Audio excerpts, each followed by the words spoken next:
Assalamualaikum warahmatullahi wabarakatuh.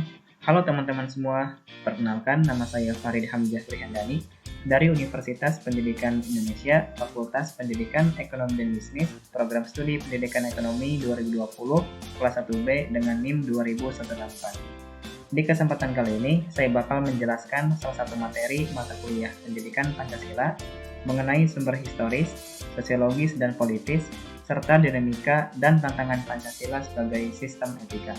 Mata kuliah ini diampu oleh Bapak Supriyono MPD. Yang pertama, kita bakal membahas mengenai sumber historisnya. Pada masa Orde Lama, Pancasila ini masih berupa filosofi Sigurunslag dan juga Welstanschauung, sehingga Pancasila belum bisa dikatakan sebagai sistem etika. Tetapi, nilai dan norma sudah dijadikan oleh masyarakat sebagai pedoman dan juga jalan kehidupan.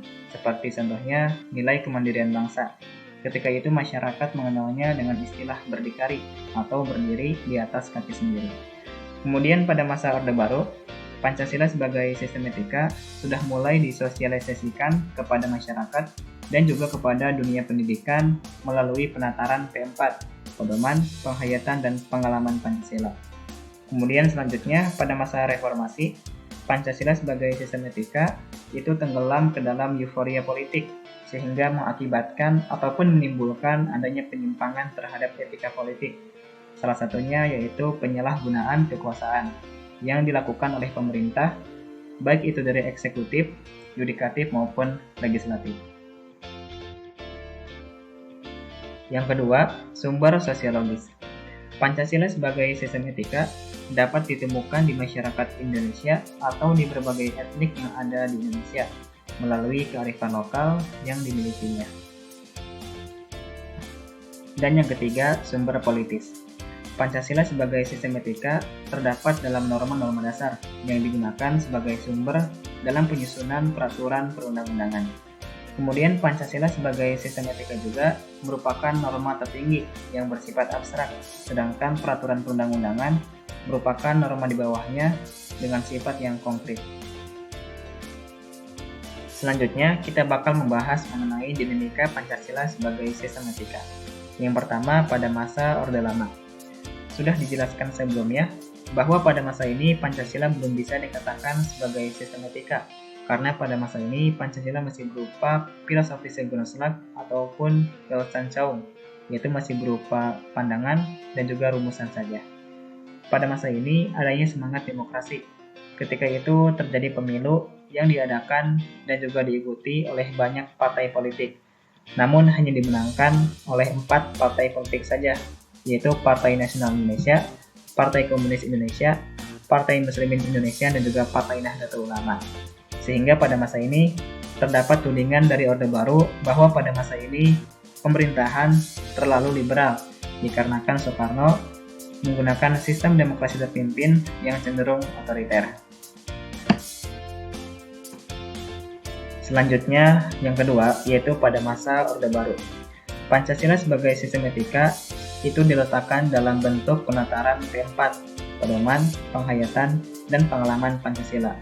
Kemudian pada masa ini muncul sebuah konsep yaitu konsep manusia seutuhnya, yaitu manusia yang berperilaku dan juga berkepribadian sesuai dengan nilai-nilai Pancasila. Sehingga bisa dikatakan pada masa ini Pancasila sebagai sistem etika sudah mulai berjalan. Yang ketiga, masa reformasi. Pada masa ini, Pancasila sebagai sistem etika tenggelam dalam euforia demokrasi. Namun seiring berjalannya waktu, timbul kembali Pancasila sebagai sistem etika karena disadari bahwa demokrasi tanpa dilandasi dengan sistem etika akan mengakibatkan timbulnya penyimpangan ataupun pelanggaran terhadap etika politik seperti penyalahgunaan kekuasaan dan juga penghalalan segala cara untuk mencapai tujuan. Yang terakhir, kita membahas mengenai tantangan Pancasila sebagai sistem etika. Yang pertama, pada masa Orde Lama. Pancasila sebagai sistem etika ini mendapatkan tantangan berupa pemerintahan yang otoriter. Tentunya pemerintahan yang otoriter ini tidak sesuai dengan cita-cita bangsa dan sistem etika yang lebih mengutamakan pemerintahan yang kerakyatan ataupun pemerintahan yang berdasarkan kepada musyawarah yang mufakat.